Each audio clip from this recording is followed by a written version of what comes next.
Show me a man that is not ashamed to acknowledge before God that, Lord, I can rise again. Show me a man who can come before God and say, Lord, I know I didn't train my children well. I should have taught them certain things. I spoiled them. Now my children are adults and they are causing trouble. But can you find a way of showing mercy? And God will carry those children to household of David. It's an answer to prayer. God will insist that one stubborn child meanders into a powerful crusade one day. He's just strolling and he's standing there. The mother's prayer for mercy is haunting that child till he finds God. A man can be in prison, stole whether government, stole whatever, and like Jonah in the belly of the fish. Did you not notice that everybody who was shown mercy started initiating it? Thou son of David, have mercy. Just because you are a merciful God does not mean mercy will come to me. I must prove that I acknowledge I cannot help myself. Mercy is not for sinners, mercy is for men.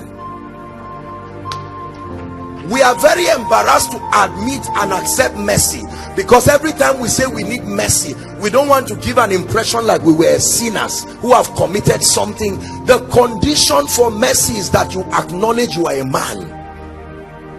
Mercy has nothing to do with sinning. It's God's system of advantage programmed in your life to help your humanity, so that you will arrive in spite of your humanity.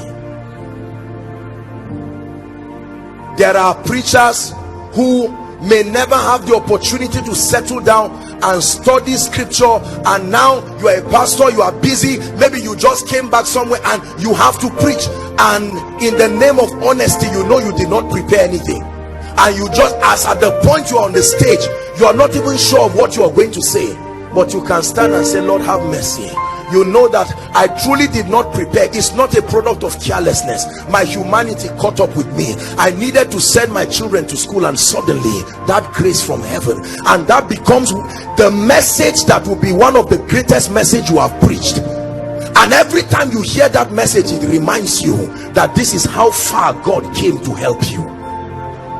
There are students who stand before God writing an exam, and they say, Lord, if you do not help me, other people may trust in horses and chariots. I know what I wrote. I know that based on what I wrote, I must return back to school. But is there any provision, oh God of mercy, for the sake of my mother, for the sake of how my school fees came? And suddenly the result comes out and you see 4.5 CGPA. And while everybody is saying well done, the owner cannot clap, because he knows this is not my result. It was given to me.